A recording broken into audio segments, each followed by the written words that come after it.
উত্তর কলকাতার অন্যতম প্রাণকেন্দ্র হল শ্যামবাজার।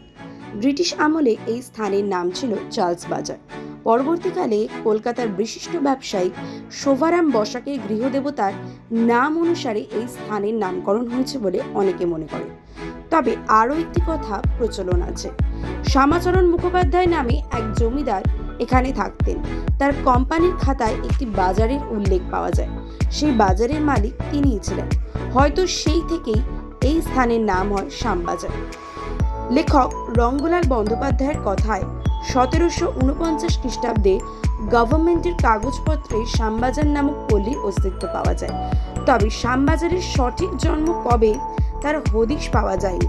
কথিত আছে দ্বিতীয় বিশ্বযুদ্ধের সময় শ্যামবাজার সংলগ্ন হাতিবাগান অঞ্চলে জাপানিরা বোমা বিস্ফোরণের চেষ্টা করেছিল, কিন্তু ঘটনাচক্রে সেই বোমাটা ফাটেনি।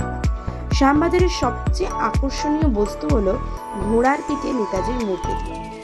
1969 সালে কলকাতার পৌর সংস্থার পক্ষ থেকে এই মূর্তিটি বসানো হয়। মূর্তিটি তৈরি করেন নাগেশ যোগেলকর। 1799 সালে তৈরি হলো সার্কুলার রোড, যা শ্যামবাজার থেকে ময়দান পর্যন্ত প্রসারিত ছিল। এরপরই উত্তর ও দক্ষিণ থেকে একাধিক সংযোগ রক্ষাকারী রাস্তা তৈরি হয়। সেই সময় বিধান সরণি, বিটি রোডের মতো রাস্তাগুলো তৈরি হয়। 1911 সালে ভূপেন বোস এভিনিউর সাথে শ্যামবাজার যুক্ত হয়। এরপরই তৈরি হয় শ্যামবাজার পাঁচমাথা মোড়, যা আজ সকলের কাছে জনপ্রিয়।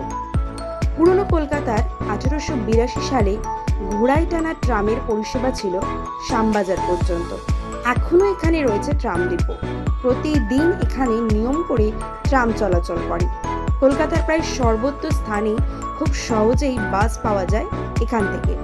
এছাড়াও রয়েছে শ্যামবাজার মেট্রো স্টেশন। শ্যামবাজারে রয়েছে একাধিক বিখ্যাত সিনেমার হল। তার মধ্যে অন্যতম হলো স্টার থিয়েটার, যা আজ নটি বিনোদিনী হল নামে পরিচিত। রয়েছে নানান রকম খাদ্যের দোকান। এখানে রয়েছে নানান পোশাক অলংকারের দোকানও। এই শ্যামবাজারে রয়েছে প্রচুর হকার। এই অঞ্চলে সেইভাবে খেলার মাঠ এখন আর দেখা না গেলেও একসময় জনপ্রিয় ক্লাব মোহনবাগানের প্রথম মাঠ কিন্তু এখানেই প্রতিষ্ঠিত ছিল। এখানে আজও কান পাতলে পুরনো কলকাতার ট্রামের আওয়াজ থেকে শুরু করে টানা রিস্কার ঘন্টার শব্দ শোনা যায়। চোখ মেললেই পুরনো কলকাতার অলিগলি দেখা যায়, যা আজও প্রবাসী বাঙালিদের কাছে নস্টালজিয়া। বাঙালিদের আভিজাত্যে মোড়া এই অঞ্চল সারা বছরই জাঁকজমকপূর্ণ থাকে।